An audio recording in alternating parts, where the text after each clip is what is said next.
Welcome to Here Come the Irish. I'm Nick Southwood. And I'm Michael Owens. On this episode of Here Come the Irish, we'll be talking about the 2020 football schedule fairly quickly, just kind of going through each game and telling our thoughts and opinions. And it all starts with Notre Dame versus Navy there in Ireland. Absolutely. We all know that it's been the first time since 2012 that they've been there, but a wonderful season 2012 was up until that national title game. So to hopefully be able to start the season and kind of end the season the same way, but maybe with a championship this year. And they're playing Navy there, and Navy had a solid year this year, finishing at 11-2 this season. Yeah, I can't believe it's already been 2012 since Notre Dame started the year against Ireland and against Navy all the way out there. It's crazy. Yeah, absolutely. Seems just like it was yesterday, but obviously a lot of the fans really enjoyed it, and a lot of the coaches and stuff, because Kelly must love it because they're going back out there again. It might be the third or fourth time. I think Notre Dame went there in the 90s as well. But yeah, great to play Navy because, every other year we play Navy at some neutral site game, which is really cool. And it's a great way to start the year. I know back in 2012, I think like 30,000 people went from the United States all the way over there to watch that game, if that tells you how crazy it was. And then the second part of it, Navy, that's a good quality team. And they're ranked in the college football playoff rankings most of the year. They finished 11-2 with a bowl win there in 2019, and Notre Dame destroyed them last year, and they don't really get any credit for that. Yeah, absolutely, and 11-2, the same record as the Irish. I think that's going to be a little closer of a game and more of a fun and interesting game than a lot of people think going into the season. But obviously, it's a super cool place. Going to Dublin and then coming right back at home, got to take care of business against Arkansas. They have a new coach there, Chad Morris from SMU. Definitely a good coach. But we got to make sure we take care of that one at home. Yeah, I kind of like the position Notre Dame was in early last year when Louisville had a new coach. Arkansas has been one of the worst teams in the SEC for the last decade. Early in the 2000s, I remember them being really good there. Who was that running back? It was Darren McFadden. It was Darren McFadden, yep. And then I think they had a quarterback who in the NFL. Who's that quarterback for the Dolphins? Who's the Tannehill? I think he might have went there. Ryan Tannehill, maybe. I think he might have went there. But, they were good in the early 2000s. Notre Dame should take care of business with Arkansas. I think they'll have a week off, a bye week after they get back from Ireland with all the jet lag and stuff. But hopefully Arkansas is on the way up. I don't hate Arkansas, but it's just nice to see some – it's kind of not interesting to watch these teams be bad for so long. I don't have anything against Arkansas, but – nevertheless, should take care of business at home. Absolutely, and then another very interesting, fun game at home. Definitely want to take care of business against this team, but Western Michigan going to be a fun, solid game. It's the first time that they're meeting since the 2010 season, and we were talking about how Michael was so enthralled even back in 2010 that we were going on like a family trip somewhere that's just local here, and he was like, nope, I got to watch this game. It's a huge game, and it ended up being a pretty interesting game. Yeah, Western Michigan now is without P.J. Fleck. He went to Minnesota here the last couple of years. They had the row the boat and all that stuff going on there. They made it to the Cotton Bowl against Wisconsin. But Notre Dame, once again, should just take care of business at home against Western Michigan. Then the following week, Notre Dame goes to one of many NFL stadiums. They play at Bank of America against Wake Forest. And the thing is, it's a big trap game. Wake Forest has a great coach, and they've been getting a lot of wins here the last couple of years. Be a neutral site game there. I don't know how many Notre Dame fans will be able to make it out there, but 1 week before Wisconsin, so it could be a potential trap game. Absolutely, and anytime you're playing in a big stadium like that, it's a cool thing, but you got to make sure you're going in there with the right attitude, taking care of business. And obviously, they have a good coach, so just like a lot of these teams Notre Dame plays has good coaches, good schemes. Kelly's going to have to be prepared and make sure that they're going in there ready to win that game. Yeah, absolutely. And then the next week they play the Wisconsin Badgers, which Notre Dame fans have been hyped about this forever, at Lambeau Field, Green Bay, Wisconsin. Lambeau Field's named after former Notre Dame player Curly Lambeau. It doesn't get any much better than that. Neutral site game, one of the best places in all of sports to go watch a game, Lambeau Field. I've already made sure that I will be heading there. I'm not sure how far of a drive it is from Indianapolis, but maybe like 7 or 8 hours. That's all right, baby. We're willing to make it to go to a game like that. Yeah, it's top of my bucket list. Last year, going to the big house was up there, Lambeau Field. The only other way I'd go there to watch it would be like if the Colts played the Packers or something like that. But, the fact that Notre Dame's playing there, they might not ever play there the rest of our lifetime. So I wanted Notre Dame playing there, and I wanted to go there my whole life. I'm pumped.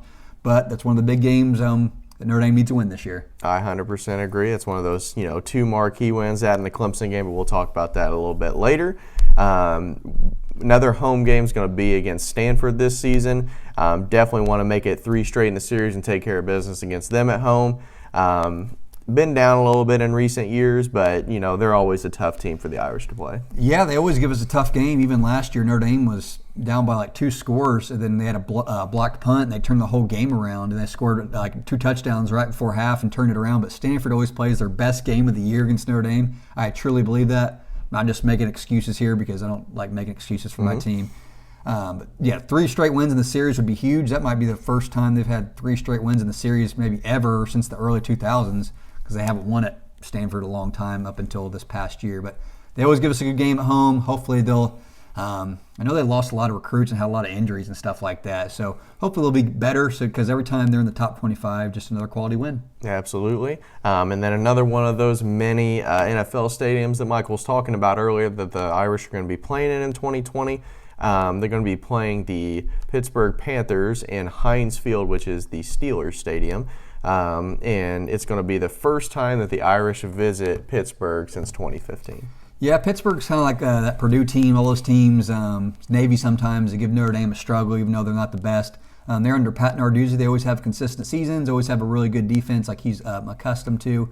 And I'll be going to this game. I'm not sure if you get to tag along or not. I went there back in 2015, and there were more Notre Dame fans there than Pittsburgh fans, if that tells you. That was a really awesome experience. But another almost neutral site kind of game for Notre Dame. There'll be a lot of Notre Dame fans there on the East Coast. And, there's a lot of places for Notre Dame fans to travel to this year, neutral site games. But Notre Dame should take care of business on that game in just another NFL stadium. Absolutely. So. And then with all those NFL stadiums around the country, it just can show how big Notre Dame Nation truly is and how widespread across the country that they truly are. Yeah, they definitely are. Then going into that next game, another possible trap game. You got the Duke Blue Devils, maybe overlooking them to get to that Clemson game, which in my opinion is going to be the biggest game of the season. But Brian Kelly has to make sure he's keeping their focus on Duke and making sure they're winning that football game. Otherwise, that Clemson game means nothing. Completely agree with that. Notre Dame got to play Duke this year. They completely destroyed them the whole game. Duke was lucky they scored 1 touchdown right before half. Claypool went off on them. Ian Book had a really good game. And I know Notre Dame lost to Duke a couple years back when they had that 4-8 season, but there's really no reason Notre Dame should lose to Duke. Even though it's a trap game, it's a winnable trap game before Clemson. It's not like Notre Dame's playing back-to-back ranked teams right before Clemson, so they should take care of business, but definitely can't look ahead to that Clemson game coming up because it's going to be biggest game of this year, maybe the biggest game of Brian Kelly's coaching career, and it's going to be in South Bend like we discussed in our previous podcast. It's going to be at home. A lot of these games in the past, at Florida State, barely lost. Miami did get destroyed, but that was on the road. Clemson was on the road in the past. All these big games last year at Michigan on the road. It's like all the big games are always on the road. This one is going to be in South Bend, and the fans going to help them out here. Huge game, which kind of my segue to the Clemson at home. So yeah, absolutely. Clemson at home, like he said, huge matchup for the Irish this season. If they can pull off that win and maybe, go undefeated or maybe lose to Wisconsin or something like that, but still get that win against the Clemson Tigers, it's definitely going to launch Book. His draft stock is going to go way up, and it's also going to put the Irish in a legitimate chance to be playoff contenders and national championship contenders. Yeah, we'll have to see here. I think it's about another week actually until the national championship, so Clemson may have like a 40-game win streak coming in here. Notre Dame's got their win streak at home going on. It might be at like 18 right now. I doubt that Clemson will beat LSU in the championship game. I really don't care who wins, but for Notre Dame's sake, if Clemson goes undefeated, that just makes this game even bigger. I'm already hearing people talking about this game, which is almost a year in advance. So it's going to be huge. But in order for this game to be huge, Notre Dame has to beat all these teams before them and beat Wisconsin. I think if they do have a slip up, like you said earlier in our last podcast, Notre Dame has to win either Wisconsin or Clemson. You can't lose both of these games. So huge game. Big win streaks coming up on that line, and it's awesome. I can't wait. Absolutely, and obviously we hope that they take care of business against Wisconsin because they may be able to beat Clemson at home, just being able to feel a little bit freer, like, hey, we want to win this game, but it's not a must-win game for us to be able to make the playoffs. Like if we lose to a quality team and we only have one loss, it's not going to be the end of our season. Yeah. So I think that will be huge if they can go ahead and take care of business against Wisconsin. That way they can play a little bit more free against Clemson. Yeah, I completely agree. And if they do lose, it'd be nice to have like that one, like at Georgia, where it was a close loss. That Michigan game just completely destroyed them. Even late in the year, they went on a 6-game win streak and moved up like one spot. So it was crazy. And then transitioning to another NFL stadium, Notre Dame plays the Georgia Tech Yellow Jackets at Mercedes-Benz in Atlanta. That's a really cool stadium. That's kind of like the big SEC stadium because that's where they have their SEC championship game at. So SEC country. Georgia Tech is past, I believe it was Paul Johnson was the triple option who beat Notre Dame back in 2007 when they ended that long winning streak. And he had the triple option at Georgia Tech, which was pretty fun to watch. And they have a new coach in there now. So it won't be the triple option. So they're kind of building their program back up. But once again, Notre Dame should take care of business, even though it's not at home. So definitely, I agree. They should definitely take care of business. And then the second to last game of the season, they should definitely be taking care of business at home as well. The Louisville Cardinals, obviously they had a good game against the Cardinals this year at Louisville. And with beating them at Louisville, they definitely want to make sure they're taking care of business at home. Going into the last game of the stadium at USC, they want to make sure that they have only one loss going into that game. Yeah, Louisville, 8-5 this year on the first year under Scott Satterfield, Appalachian State's coach forever. That's a really good job. I don't know if they're going to build off that or they might have a kind of sophomore slump going on there where they might not do as well. But definitely can't be looking ahead to the USC game. And the USC game will be another, technically, I guess you could call it NFL Stadium if you want, where the Rams play, the LA Memorial Coliseum. And I got all kinds of things to say about USC. Clay Helton's still there. I think they start next year against Alabama, so that's not going to be good.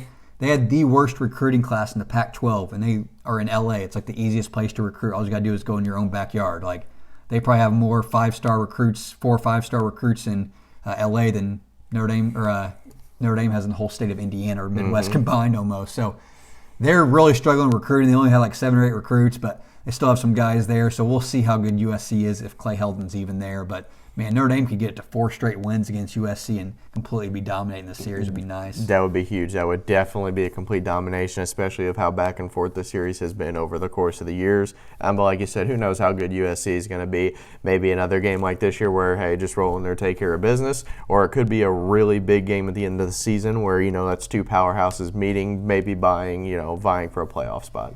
Yeah, and like you said, Notre Dame fans travel. I know a couple years ago when Notre Dame had to win there to get into the playoffs, I knew it was almost like a 50-50 crowd or 40-60 split.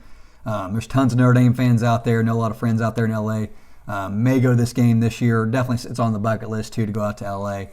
But who knows how good they are. For our sake, I hope they're good. Just because I'd rather them be a big game for us at the end of the year than we need as many quality wins as possible. But definitely in the season. Every time Notre Dame ends a season at LA Memorial Coliseum, it's good. 2012, they went to the championship game 2 years ago, or just last year, in fact. They went to the playoffs. So it seems like every year they go out there, they're ending the season on a good note. So absolutely, 100%. But like you said, that the split of people there is a true testament to how often people travel and just how big the Notre Dame Nation is for sure.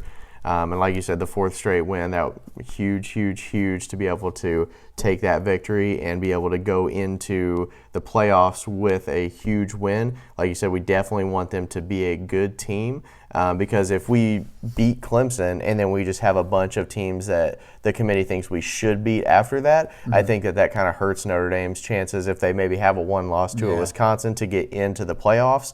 But if that USC game's a big game, they can win the last one of the season. That's going to help their chances in the playoffs. Yeah, absolutely. Notre Dame definitely has a schedule to get in the playoffs. 1 loss is kind of the leeway they have right here. 2 losses won't get them in. So we're going for no losses or 1 loss. And thank God we have Clemson at home. Back in, I think it was 2015, we almost sent them to overtime there. But the big game's at home, neutral site. Notre Dame really doesn't play too many really true road games at all this year. Pittsburgh, that's their home field, but there'll be a lot of Notre Dame fans there like I've been in the past. LA, that's their home field, but still it's kind of NFL stadium, almost be more of a neutral site. So Notre Dame doesn't have to go on any crazy true road games this year, and schedule definitely sets up for a lot of coaching changes this year. Get a new offensive coordinator, some players are leaving, but Notre Dame's got the foundation. They should not have less than 10 wins every single year. They should be getting 10-plus wins every year, then every few years make it to the playoffs. So that's my thoughts on it. You have any other thoughts about the schedule here? I don't think so. I think, like you said, it's a very, very favorable stadium or favorable schedule for Notre Dame with all the stadiums that they're playing in that aren't true road games. No crazy Virginia Tech anything, no Clemson's, Miami. nothing like that. It's going to be too crazy where it's a true road games. So I think that they definitely are set up well for success, and I think that we can definitely see the Irish make the playoffs and make a run at the national championship next year. Absolutely. I mean, 3 straight years of 10-plus wins, 10-3 a couple years back, then 12-1, and then 11-2. So I mean, it's fun being a Notre Dame fan right now. But like we said, it's all fun. You got to win a couple of those big games. So, 100%. All right. Thanks for watching, guys. Hope you guys enjoyed all our breakdown, quick recap of every game, or preview of every game, I should say. And go Irish. Absolutely, go Irish.